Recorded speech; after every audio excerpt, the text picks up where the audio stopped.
Okay, so we'll move to the first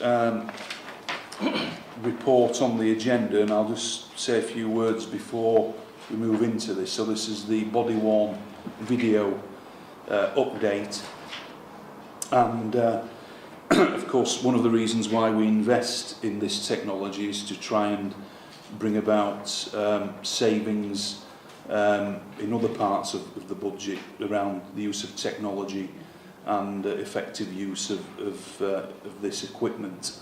I invested an additional £2 million for this in our own internal transformation fund, and of course in the report I know you will go on to talk about the progress so far, and obviously the benefits that this is bringing not only to police officers but to members of the public. So I'll hand over to you at that point. So just by way of introduction, Ian and his team have been leading on this for us for some considerable time now.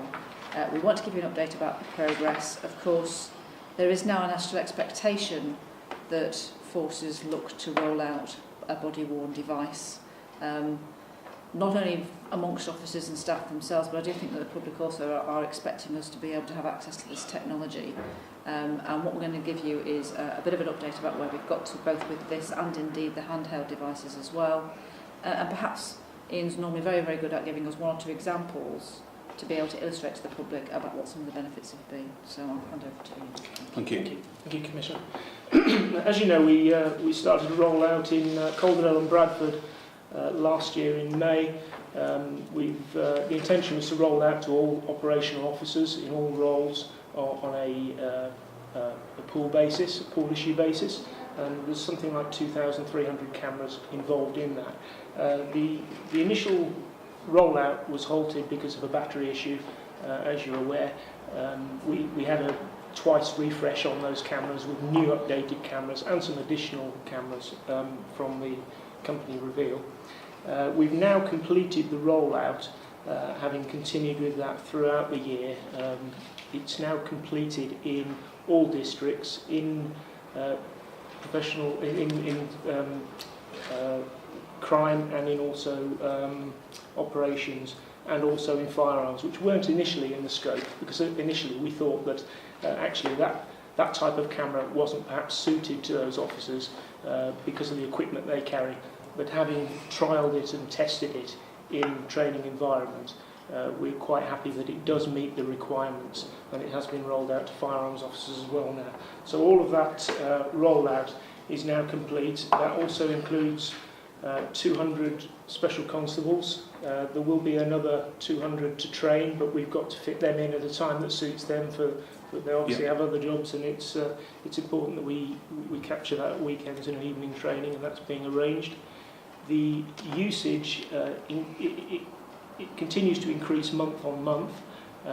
We haven't seen a levelling off yet. Some of that is probably down to the fact that officers are acting with more confidence now, and where that was originally rolled out in Bradford and Calderdale, we're still seeing increases there as officers become more confident with its use, which is good.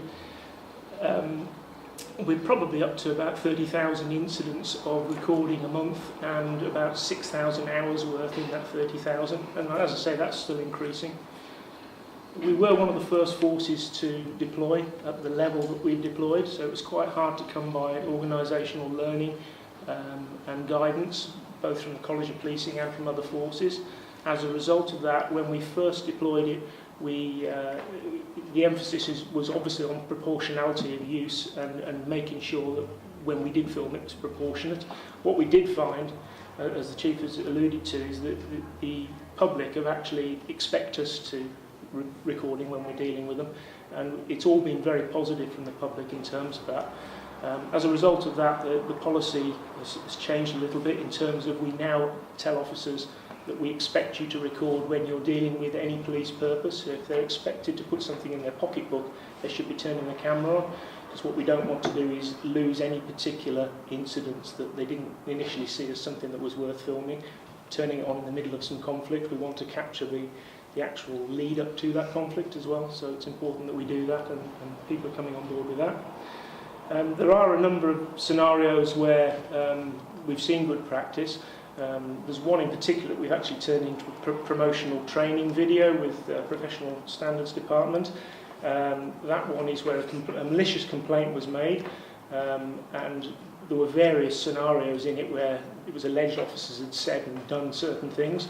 The video has actually been broken down into small clips with headings of what the complaint was in that particular area, and actually what the footage shows, which is completely different. So that's been shown to all officers as well, and that's coming over quite well.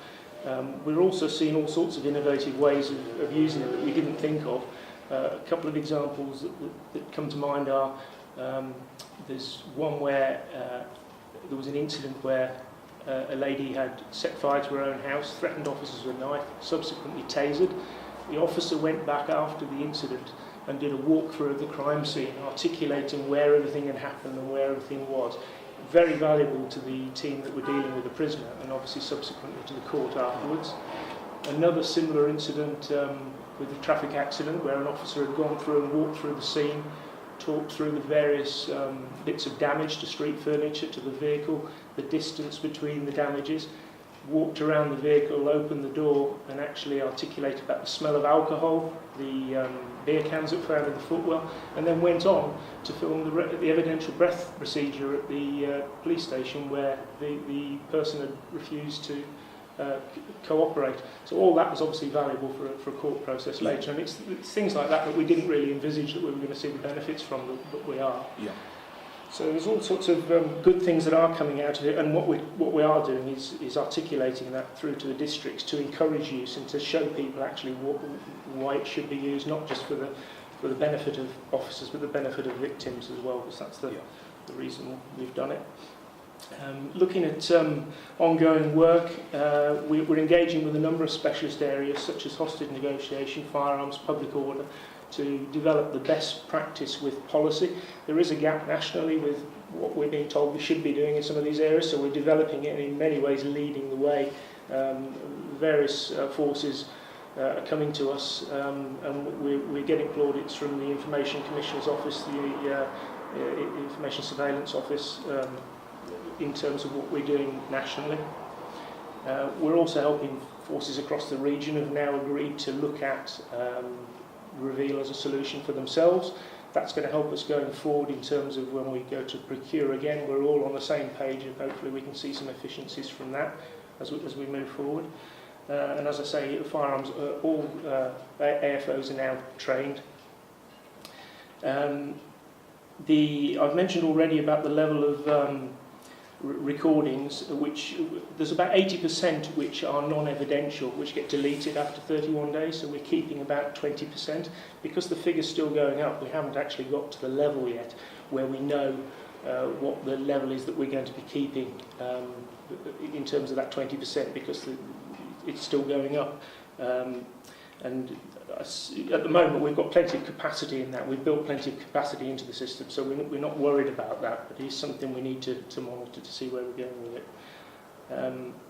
We haven't seen any significant impacts from a freedom of information point of view, but we've got things in place in imaging to cater for that, so we're not seeing any impact in that.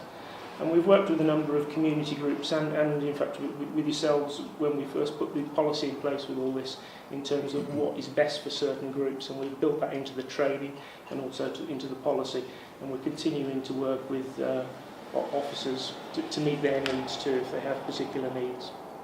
And that's really the summary of where we are at the moment. Could I just add, sure. Because I do recognise that public expectation is really important here, and we've had previous conversations to try and explain why we do not record all of the time. So clearly there's always going to be a need for officer or staff privacy if they're going to a bathroom break, for example. I wouldn't expect somebody to be recording giving some crime prevention advice, as an example. There are always going to be cases where the cameras may be on or off, and I just think it's important that we continue to share those examples with the public. Yeah, but you've taken a bit of the discretion out of it. Yes. With regards to the types of encounters where you feel you should be asking officers to record. Yeah, and I think the key is, if you recognise it's going to be evidential from the outset, then of course you would.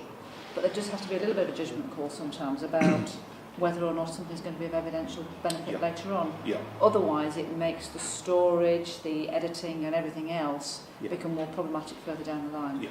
No, I think I support what you've done in terms of that. Thanks for that update, Ian, and it is good to see the progress that's been made and the different aspects, and obviously the firearms one is interesting, that you've been able to move that forward probably more quicker than what you thought. Well, Yeah. you know, Yeah. I do recognise that there has been a sense of urgency here in West Yorkshire in particular, to try and reassure members of our communities. It may well not be the national solution as things go on, but we felt it was important to at least pilot and now issue in the same way that we do for everybody else. We haven't encountered any particular problems at this moment in time, but at least now our firearms officers have a capability. Right, thank you. Just a few questions. So the first one, at the last committee outcomes meeting, we explored the whole issue of the use of force, which included information about assaults on police officers. To date, do we have any evidence to suggest that the number of assaults on police officers has reduced due to body-worn cameras? Commissioner, no, we don't have any evidence to say that it's gone up or down, but actually if you look at some of the national research and international research that's been done on body-worn video, it's actually shown that assaults on police have gone up. And one of the reasons behind that is it's believed that actually bodies like the CPS, when they come to review evidence for other offences, if they then see that an officer has been spat at or a minor assault, they're more likely to run with that at court and actually prosecute for that, whereas previously they perhaps wouldn't have done.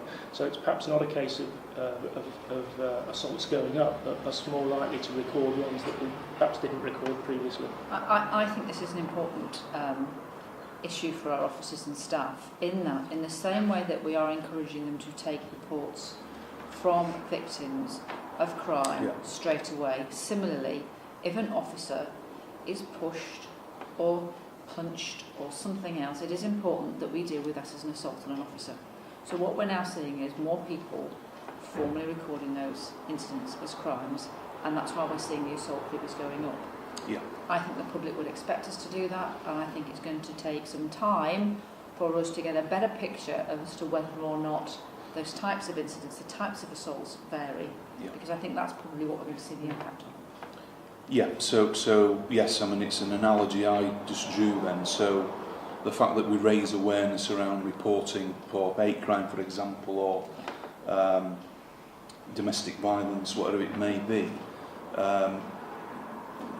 shouldn't necessarily then be seen as a negative if we have an increase, because clearly we encourage people to come forward in those circumstances, and therefore what he's saying here is that the fact that more of that is being captured is therefore then leading to potentially cases that end up being looked at in terms of assaults against police officers and staff. Yeah, I think that's the case, yes. Yeah, okay. And on a similar vein, do we have any evidence to suggest if the number of complaints against police officers have reduced because of body-worn video as well? I think it's a difficult one to answer with complaints, because they've changed the IPCC have changed the rules in terms of what we actually count as complaints.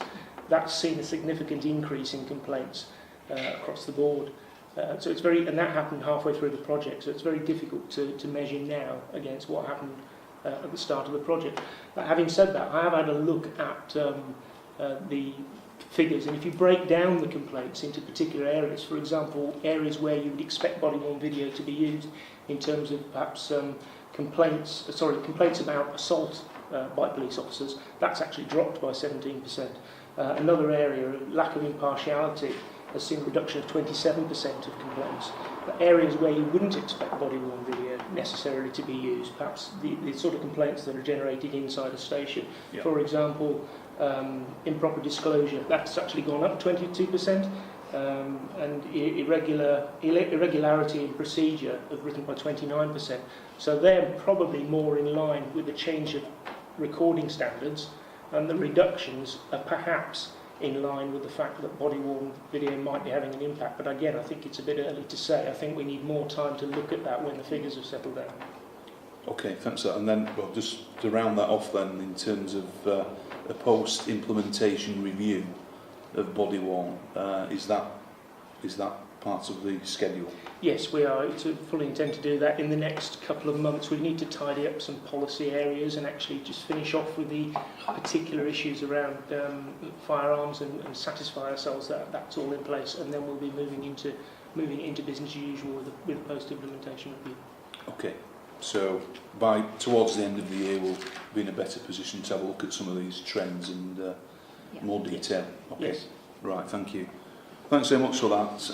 And we'll quickly move on to another aspect of this work around the digital mobile update. And again, just to remind everyone that this was part of the £20 million that was made available through the Transformation Fund.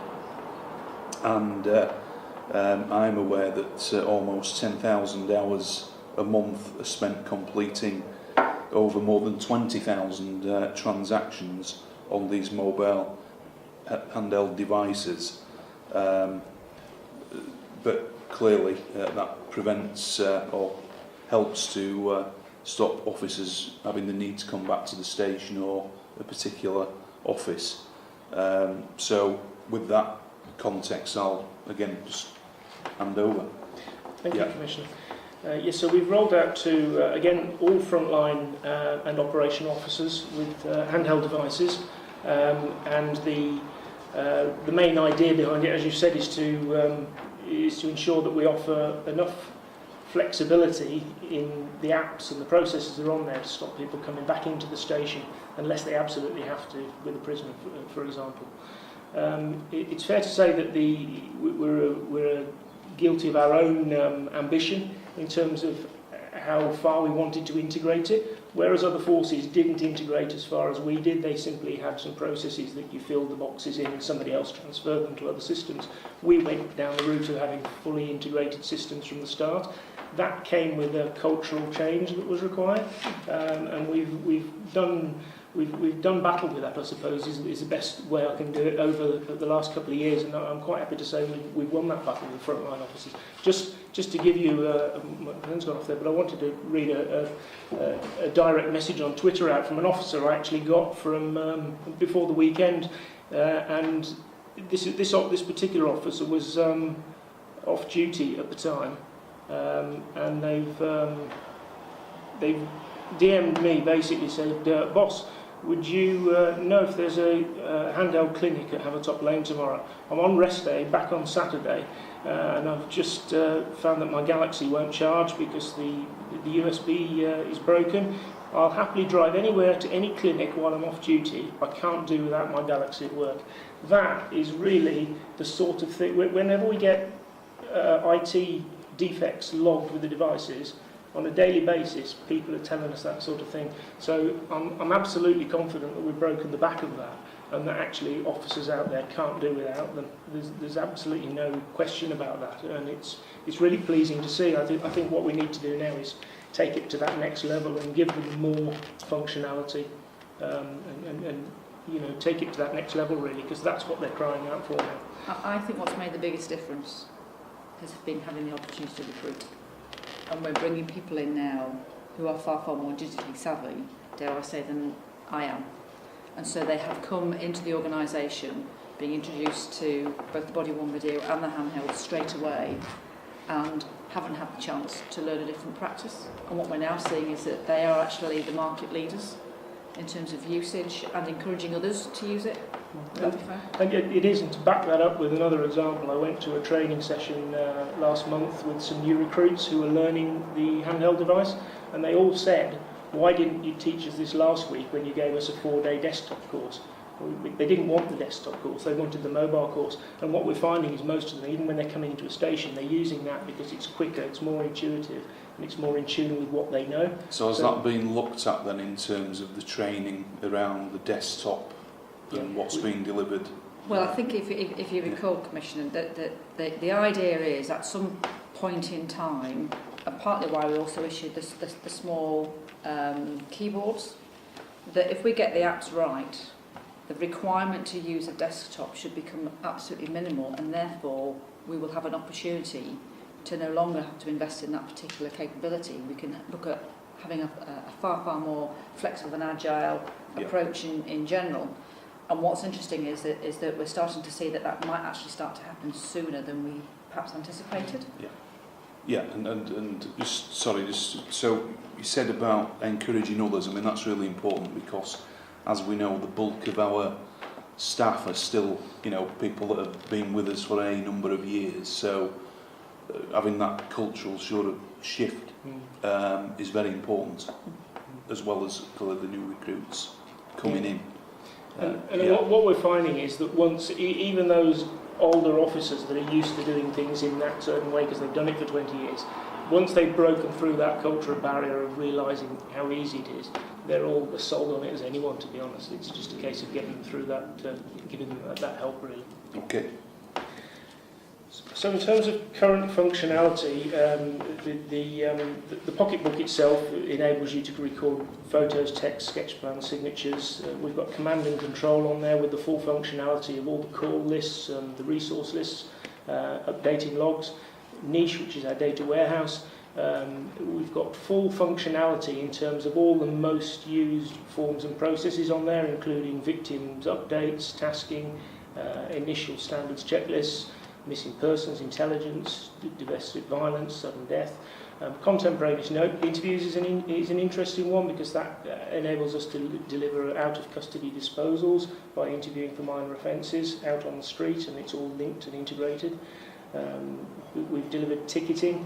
There's a mental health app which enables us to record the length of time we're dealing with mental health patients, and that's something we can perhaps take forward with our partners in terms of how we're dealing with some of those things. We're delivering P&C for all operational officers. Predictive policing pilot is in its last stages, and also the crime scene investigators have now got a fully integrated app with the right across the regions. 200 CSIs have got that. It's integrated with the national systems, and there's a number of forces who are coming to see us to look at what we've done there. Further ongoing developments for the rest of this year within Pronto, which is the pocketbook function. We delivered stop and search next month, improvements to the risk assessment, missing persons and intelligence. We're also looking at the road traffic collisions, data protection forms, and an interesting one is biometrics fingerprints. Currently there are 10 devices in force that we pay about £36,000 a year for. The new technology in doing it on the device enables us to deliver that to all operational officers via their vehicles for the same cost. And we should be able to deliver that by November. The reason that's important, again, is for out-of-custody disposals. If we can identify who people are for minor offences and for shoplifting, we don't need to bring them into custody. So there's huge efficiencies to be made from that sort of thing, and that's where we're pushing the boundaries nationally. There's other stuff outside of Pronto in terms of other systems like Corvus, which is a mapping system. It also enables us to do briefing, offender management, neighbourhood patrols, where we can direct officers to go to certain areas. We're getting the duties app on Calm put on there so people can book leave, that sort of thing. So there's a whole range of things where we're trying to really make it the go-to thing, where they don't need to come in and go on a desktop, really. You've already mentioned the sort of usage we've got, and we're going to rerun that again to actually get a more accurate figure of sort of how much use there is and how much time we're spending out there, which we would normally be spending in the station.